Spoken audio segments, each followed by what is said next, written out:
The phone rang at 2047 in the morning. I know the exact time because I'd been lying awake anyway, the way I usually do these days.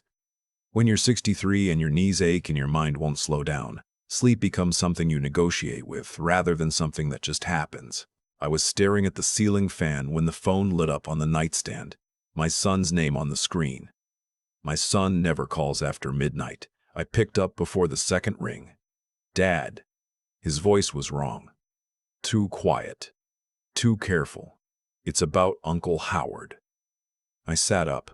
Here's what you need to understand about my brother Howard. We are not identical. He got the height. I got the stubbornness, as our mother used to say, but we have the same laugh, the same way of tilting our heads when we're thinking, the same hands. People who know us well can always tell us apart, but strangers get confused more often than you'd think. Even now at our age, Howard is 61. He built a commercial real estate business from nothing, starting with a single strip mall in suburban Columbus, Ohio, working 18-hour days for a decade, until he had a portfolio worth somewhere north of $40 million. He is, by any measure, a successful man. He is also the gentlest person I have ever known. That gentleness was always the thing that worried me about him. Not the kind of worry you say out loud, just the kind that sits in the back of your mind. Howard trusted people. Howard assumed the best. Howard believed that if you treated people with decency, they would treat you with decency in return. I spent 30 years working as a criminal defense attorney in Cleveland. I had seen enough of the world to know that isn't always how it goes. My son told me what he'd heard from Howard's housekeeper, a woman named Loretta who had worked for my brother for 11 years and who had finally decided she could not stay quiet any longer. Howard had been in a car accident 8 months earlier, nothing life-threatening but serious, a fractured pelvis, 3 broken ribs, a concussion that left him with headaches and vertigo for weeks afterward. He had been recovering at home, mostly bedridden for the first 2 months, then mobile but limited. His daughter, my niece Stephanie, had moved back into the house with her husband to help him through the recovery. The husband's name was Todd. Loretta had told my son that Howard wasn't eating properly, that Howard had stopped taking his blood pressure medication regularly, that Howard, a man who owned a $40 million real estate company, had asked Loretta twice in the past month if she could pick up his prescriptions for him because he didn't have access to his own credit cards. "What do you mean he doesn't have access to his own credit cards?" I said. My son was quiet for a moment. "That's what she said, Dad." I was in the car by 4:30 in the morning. Columbus is 2.5 hours from Cleveland. I made it in under 2.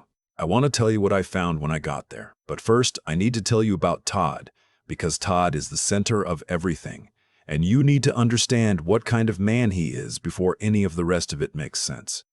Todd was 44 years old. He had the easy confidence of someone who had grown up being told he was exceptional without ever being required to prove it. He had worked, in the 12 years since marrying my niece Stephanie, in a series of positions at Howard's company, never quite senior enough to have real authority, never quite junior enough to be easily removed. He was the kind of man who always seemed to be standing just to the left of the actual decision-maker, close enough to influence things, far enough to avoid accountability when they went wrong. Stephanie adored him. She had since they were college sweethearts at Ohio State. She was not a stupid woman. She was sharp, actually, had a degree in finance.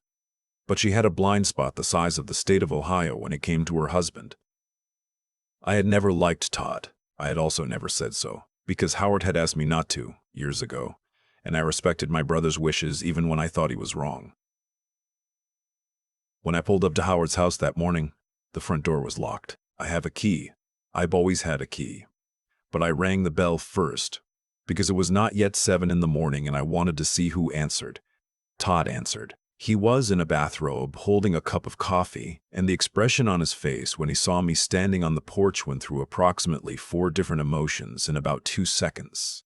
Surprise, calculation, a flash of something I can only describe as alarm, and then, smoothed over all of it, like fresh paint on a rotting wall, a wide and generous smile.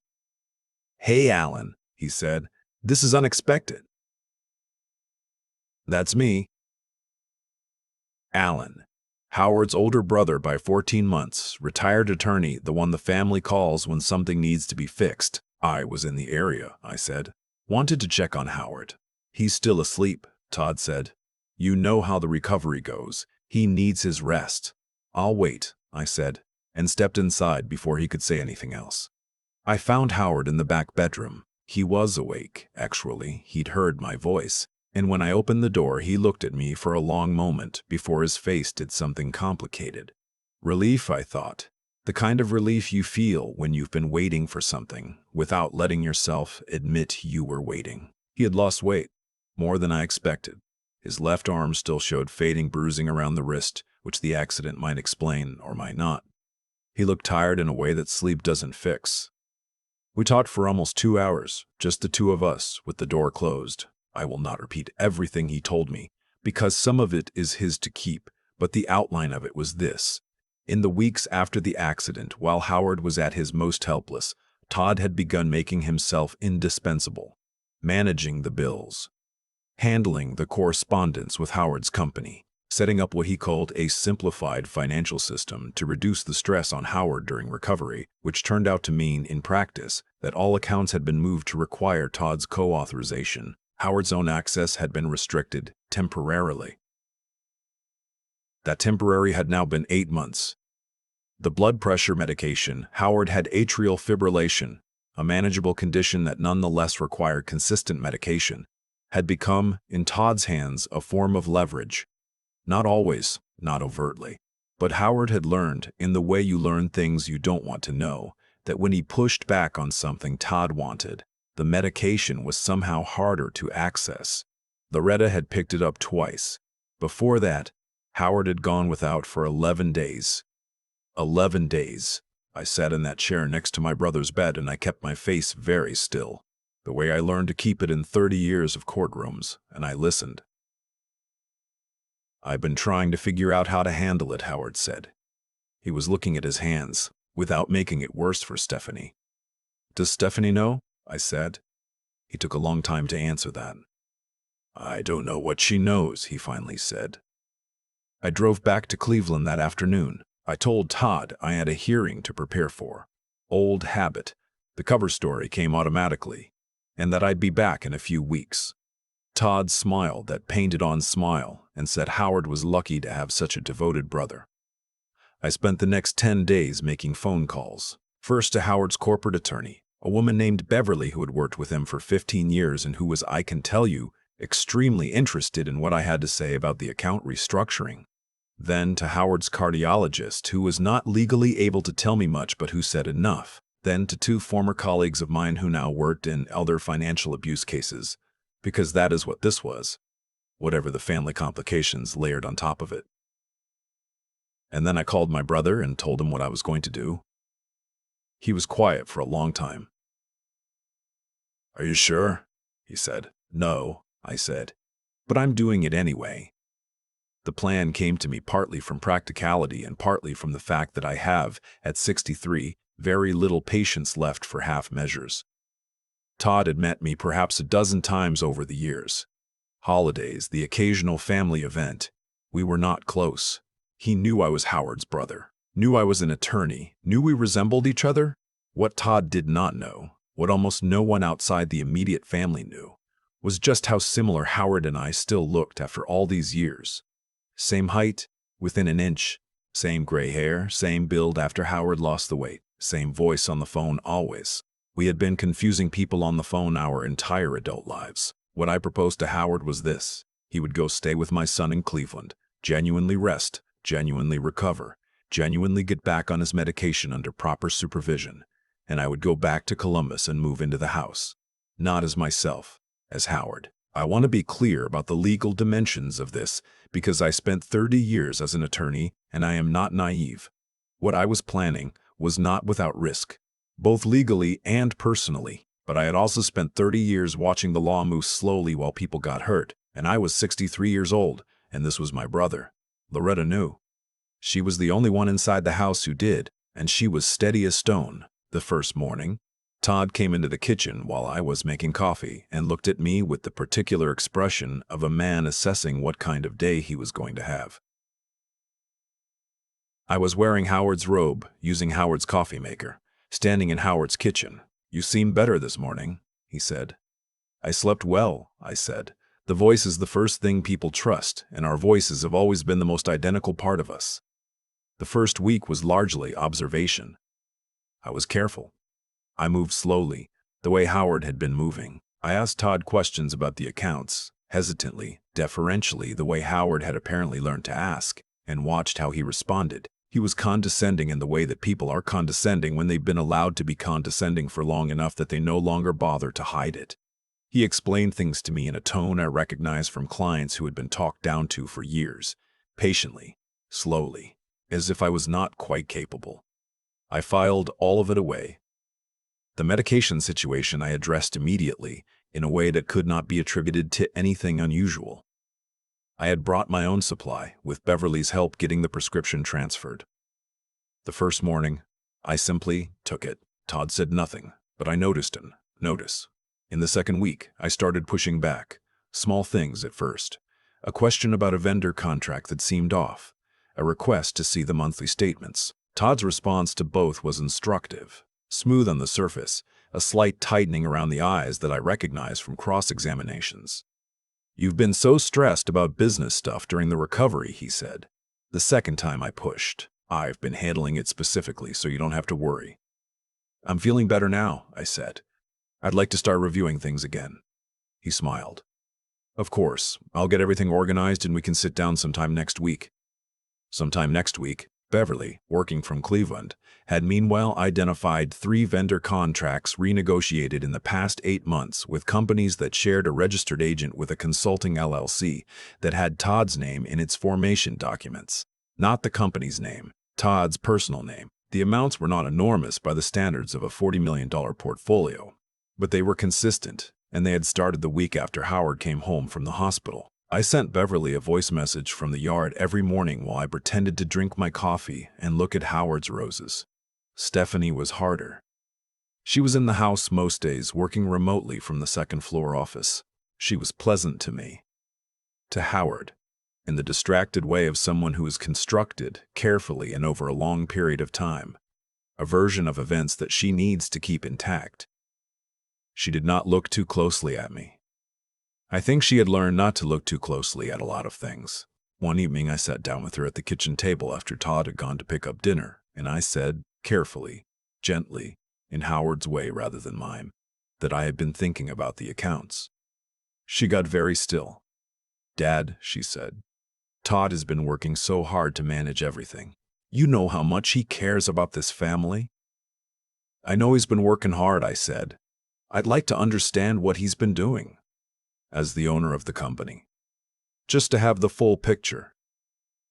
She looked at me for a long moment. Something moved behind her eyes, something complicated, and then she said, "I'll talk to him."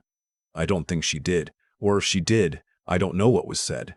What happened next Todd brought on himself. I had let it be known, carefully, as Howard to the 1 or 2 business associates Todd was aware that Howard spoke to regularly, that Howard was considering bringing in an outside consultant to do a full audit of the company's management over the past year. Not accusatory, just a routine recovery of operations review. The effect was immediate and clarifying. Todd came to find me in the study 2 days later. He sat down across from me and he looked at me with a different expression than he had used before. The paint was thinner. Underneath it was something I recognized. I had sat across from it in interrogation rooms.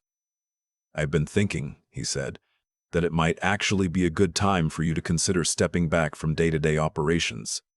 Permanently." "Is that right?" I said. "You've been through a lot. The accident, the recovery. It's taken a toll." He said it with what I'm sure he believed was genuine concern. "I could take on a formal management role, more official, something that would let you actually rest." "What kind of formal role?" I said. He laid out, in terms that were almost admirably direct, a proposal for a management transfer that would have given him effective operational control of Howard's company. He had documents ready. He had documents ready. He had clearly been waiting for the right moment. The recovery, the isolation, the dependency, all of it had been working toward this. "I'll need to have Beverly review anything like that," I said. Something shifted in his face. Not dramatically. A cooling. "Of course," he said. Beverly was not in Cleveland that morning.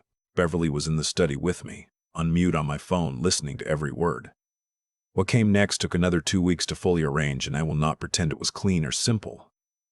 There were conversations with attorneys. There were conversations with law enforcement, specifically with the detective in the Franklin County Financial Crimes Unit who Beverly had worked with before. There were conversations between Howard and Stephanie that I was not present for, but that Howard described to me afterward with a quietness that told me they had been painful and necessary.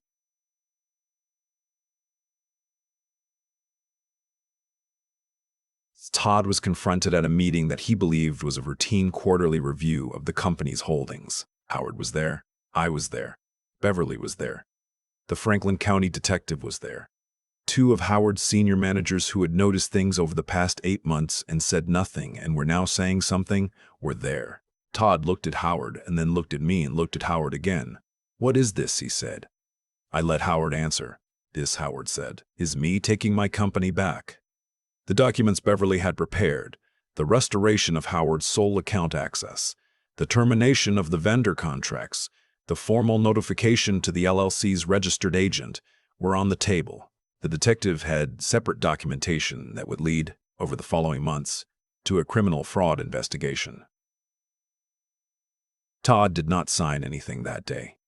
He left the building with a lawyer he called from the parking lot, but the accounts were restored before close of business, because Beverly had prepared for that separately and because Howard had never actually, in the legal sense, surrendered what was his. Stephanie did not come to the meeting. She had known it was happening. Howard had told her the night before, finally, fully, not the version he had protected her from, but the complete version, the one that included her husband's name on the LLC filings, the 11 days without medication, all of it.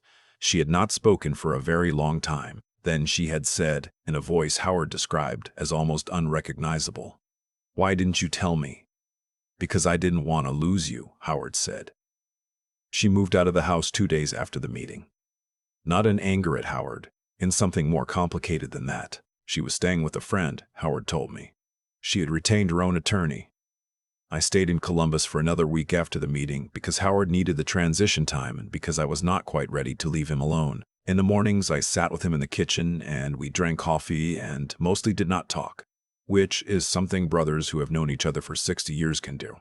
One morning he said, "Did you enjoy it? Even a little?" I thought about it honestly. The 2 weeks of watching Todd be condescending. The vendor contracts. The management proposal. The way Todd's face had moved when he looked from me to Howard and back again. "A little," I said. Howard nodded. "Me too," he said. "When he saw us both in that room. Loretta made us eggs and did not say anything, but she was smiling." Howard's blood pressure, his cardiologist told him at his first proper appointment in months, was better than it had been in 2 years. Consistent medication, reduced stress, his ribs had healed, the headaches from the concussion were almost gone. He went back to work the following month full-time. Beverly stayed on as his corporate counsel, which she had apparently wanted to do for years, but had never been asked. 2 of the vendor contracts were unwound at a recovery of roughly $340,000. The criminal investigation was ongoing at the time I'm telling you this. Stephanie called Howard in the spring. They had a conversation I do not know the details of, because it was between a father and a daughter and none of my business. And afterward, Howard called me and said only that it had gone better than he expected and that she was seeing a therapist and that they were taking it slowly. "She asked about you," Howard said. "What did she want to know? Whether you were angry at her." I thought about that. About a woman who had not asked the hard questions because the answers would have required her to do something she was not ready to do. About the particular kind of not knowing that is a choice. "Not anymore," I said. Which was almost true. Howard laughed. Our mother's laugh coming out of his voice. I had not heard him laugh properly in almost a year. People ask me sometimes, when I tell this story, whether I feel like I did the right thing, whether the deception was justified, whether a 63-year-old retired attorney impersonating his brother for 3 weeks is something to be proud of. I tell them what I told Howard that first morning over coffee, in his kitchen, in his robe, while the man who had been slowly dismantling his life moved around 2 floors above us. I have been a lot of things in my life. I have defended people I knew were guilty because the law required it. I've lost cases I should have won, and won cases I should have lost. I've made mistakes I am still paying interest on. But I have never once, in 63 years, let my brother down when he actually needed me. I do not plan to start now. I've been thinking a lot lately about what it actually takes to hurt someone the way Todd hurt Howard. People imagine that kind of damage requires hatred. It doesn't. It requires patience and a very specific kind of intelligence. The kind that studies a person's kindness the way a lockpick studies a lock. Todd didn't despise my brother. He assessed him. He found the places where Howard's decency made him vulnerable, and he worked those places, slowly, over months, until a man who had built $40 million from nothing was asking his housekeeper to pick up his heart medication because he'd been quietly cut off from his own accounts. That's not passion. That's calculation. And I think calculation like that carries its own consequence, not in any mystical sense, but in the most practical one. When you build something on a false foundation, the building eventually tells you. The vendor contracts Todd thought were invisible had his name on the formation documents. The accounts he restructured still had Howard's legal ownership underneath them. The control he spent 8 months constructing took Beverly about 2 weeks to dismantle, because none of it was actually real. He had built a very convincing structure out of a material that could not hold weight. And when we sat across from him in that conference room, Howard on one side of the table, me on the other, the whole thing came down at once. What I keep coming back to, though, is not Todd. It's Howard. Howard is, as I said, the gentlest person I know. For a long time, I thought that gentleness was a liability, something that needed to be protected from the world by someone harder. What I understood differently after those 3 weeks in his house is that his gentleness was never the problem. The problem was that he learned somewhere along the way to confuse gentleness with silence. To believe that protecting the people he loved meant absorbing whatever they or their choices brought into his life without complaint. He had watched Todd dismantle his independence piece by piece, and he had stayed quiet because he did not want to cost Stephanie her marriage, or her peace, or her version of her own family. That kind of self-erasure looks like love from the inside. From the outside, it looks like what it is, a man slowly disappearing. The intelligence required to stop it wasn't cleverness about vendor contracts or account structures. Though that helped, it was the harder kind, the willingness to look at a painful situation without the filter of what you wish were true. Howard had to see Todd clearly. Stephanie had to, eventually, see her own role clearly. I had to decide that being my brother's keeper mattered more than keeping the peace. Integrity, in my experience, is not a feeling. It's a series of decisions made in moments when it would be easier to say nothing and walk away. I drove to Columbus at 4:30 in the morning because that was the decision integrity required of me in that particular moment. I moved into my brother's house and wore his robe and drank his coffee and watched a man be condescending to me for 2 weeks because that was what the situation needed. Neither of those things felt noble while I was doing them. They just felt necessary. Howard went back to work. Stephanie is taking it slowly. The investigation is ongoing. And some mornings I still think about him laughing in that kitchen. Our mother's laugh coming out of his voice.